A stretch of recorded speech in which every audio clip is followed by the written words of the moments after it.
I'm Tim Zajkowski. The premise of this show is simple. I have conversations with entertainers that no one's ever heard of. I'll be shooting the breeze with actors, directors, writers, comedians, athletes, musicians. Simple entertainment. Hi, welcome to Anybody Who Ain't Anybody. My name's Tim Zajkowski, and today we are at Genetti's Little Theater. Is that what it's called? Hole in the Wall Theater. Genetti's Hole in the Wall Theater in Northville, Michigan. And I'm sitting here with an amazing comic, a good buddy of mine, Norm Stulz. Norm, welcome to the show. Thank you very much. It's a pleasure to be here, Tim. Yeah. I was in a bed and breakfast in London, sitting across the table. I said, where you from? And the guy says, Barcelona. I says, where you from? And I says, Detroit. And he goes, I won't hold that against you. I go, really? You been there? He goes, yeah, once. And I says, when? He said, the summer of 1967. Oh, okay. During the riots? I go, oh my God, you were there. He goes, oh, yeah. Right. And he did not have a good story. Right. I mean, it was an hysterical story. Yeah, but it's not, it's like if you were on vacation in Haiti a couple years ago. If you were hanging out in Port-au-Prince going, this is beautiful, and then it all fell down, you're not going to have a positive attitude about it. And he was funny, though. Yeah. He was so funny. He says, I lost my hotel room because I had reservations. I couldn't get out of the city because the buses weren't running. Right. I had to spend a night in an adult movie theater. Had to? He said, and who hasn't had to spend? Huh? Right? Ask Paul Rubin. I'm just saying. Yeah. That really hurt him, didn't it? Holy Moses. Well, it just depends on how many zeros you want to take out of your life at one time. Usually, but we digress. Everything we do costs you something in the eyes of someone else. Okay? And he's coming back. Yes, he is. I the think character's coming back. The character's coming back because it was an amazing character. And I've read about how he developed it and how it happened. And he had 30 characters, and one day he just walked out on stage with this, and I just went, oh no way. No, you and I have a number of friends that do characters on stage. Yeah. And God bless him. Larry the Cable Guy is from Iowa, I think. Is that right? He's not Southern, but he used to call in and be that guy, and it took off for him, and it is a character. Now he has to wear a fishing hat and a sleeveless shirt forever, but for $18 million a year, I'll dress up. I can remember years ago, speaking of characters, where Andrew Dice Clay, the Dice Man. Sure. I met him in Vegas through Carrie Snow and a few other friends I was working with out in Vegas at the time. And I met Andrew Dice Clay, and he's a person. He's a normal guy. He's a guy, yeah. And then he became very successful. He sold out the Palace many nights. If you're selling out 20,000 seats for a few years, you've got something successful. Now, right. When everyone got mad at him because he became a pig as far as women's rights go and everything else, and he was terrible. I was interviewed on both radio and television and newspaper articles as to what I thought about the Andrew Dice Clay. What do you think about this guy? I go, well, that's a character. Okay, that's a show. Okay, right. The difference between what you and I do right now and what I'll be doing in an hour or so when my theater's sold out like it is, is I'll be doing my show. And I'm completely different from what I do. And the people who believe that Andrew Dice Clay is that guy are the same people that think Bozo the Clown is a clown. Okay, came out that way. This is a man who puts on makeup and becomes Bozo. Okay, he's not really a clown. Or Arthur Fonzarelli. Right, is exactly. That guy. Henry Winkler was not Arthur Fonzarelli. No. I'm actually coming up with. I'm working on a drug called Clownzepam for depressed clowns. Now I sat down with Dustin Diamond, right? Oh sure, Screech. Screech did my show, and he. Sitting down one-on-one, just the same thing we're just talking about. Right. Just a guy. Right. Had amazing stories. He's met a ton of people. Right. Because of what he has done and who he is. Right. But you turn the cameras on, or he gets on stage, and he turns into somebody else. Right. It's a character.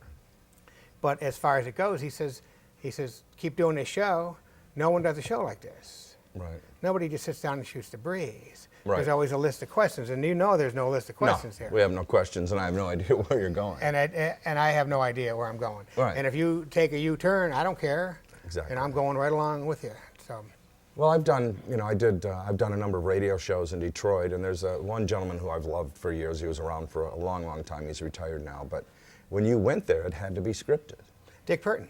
Mr. Purton, and I loved Dick. He had to have 3 leading questions. 3 leading questions, and it got down to Norm says, Dick says, Norm says, Dick says. You had to have it printed out. It had to be faxed in the day before, and they would approve it or change things. And, and I'm not comfortable, I'm not comfortable reading, lines. I got you. I just talk. It's a different world. It's a whole different world. Yeah. I mean, I executed it because that's what was required of me to promote the show on his station, and I worked with Dick for 25 years. Oh yeah, okay. Did a number of the bed and breakfast, not bed and breakfast, but bed and food thing that he did for the Salvation Army. Oh sure. Out at Oakland Mall, I did a number of live appearances there. Yeah. Did a number of times with him, but if you just went in to promote your show from one of the clubs, from Ann Arbor or Mark's or any place else, you had to, it had to be scripted. Now I may have been in a studio about 70 times. I would drive the nationally touring headlining comics that came through Joey's Dearborn. Right. And so I take them to. So I get to hang around with Bobby Slayton and Wendy Liebman and these people. Exactly. Pick them up at the hotel and Bobby. I'd maybe taken him there 3 different times, 3 different years in a row he came, and so he knew about the system, about writing it down for Dick Purton.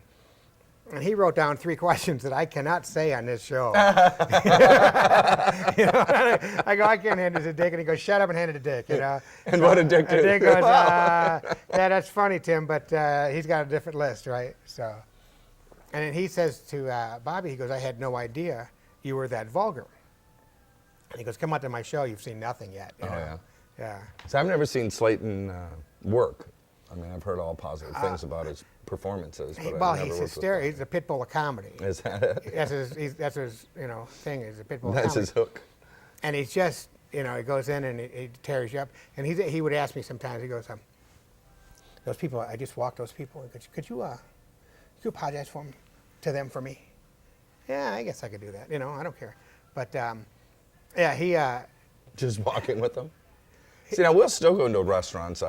Our family, as a group, are nuts. So we still will go into restaurants, and I'll go over to the next table and go, I'd like to apologize. And they'll say, well, for what? And I go, well, we don't know yet. But something's going to happen in the next half hour. That's right. And most likely they're going to offend you or something. They're not going to like it at all. So Geechee guy was on Craig Ferguson, eh? Yeah. Congrats to Geech. Oh, my God. I remember Geechee guy coming into the Holly Hotel when I was headlining, and he actually was wearing a Domino's delivery outfit. And he would stop on a run and come in and do a few minutes. Now, he sat down with me. He did my show.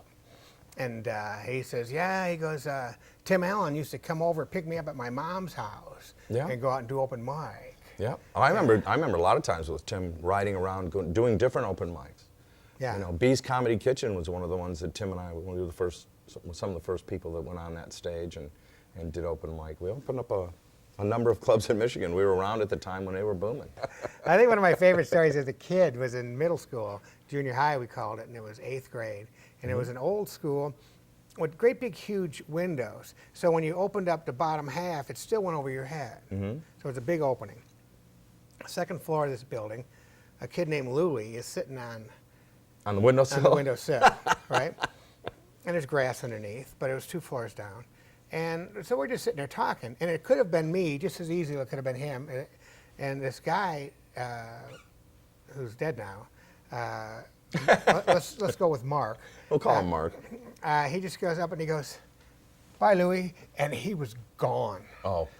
And he's so gone. He kind of did it as a joke, but by the time I don't know. The part of Louie came out, I don't think it was a joke. Mark was one of these guys. Oh, okay. Yeah. "Bye, Louie," like this, and he's gone. All right, and we're going, oh, dang. Holy crap. I'm sitting right next to him, and I close the window, and we just go sit in our seat, and we're all innocent as can be.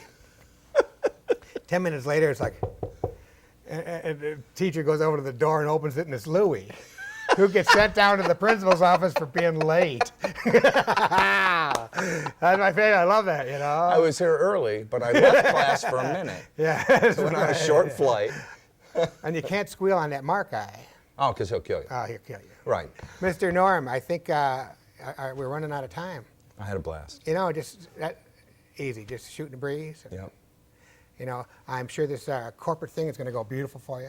Well, I hope so. You've got You know, everything it takes. I'm looking forward to it. I've got a lot of, I do a lot of corporate now, but I need some new, I need to get the show that I have now up available for people to see on Game Master and other odds and ends. So. And that's what we'll do is we'll take care of that. Okay, love and life. Make it nice. Norm Stulz. Thank you very much. Thank you very much. My pleasure. Thanks, Tim. You're very welcome. Thank you for watching.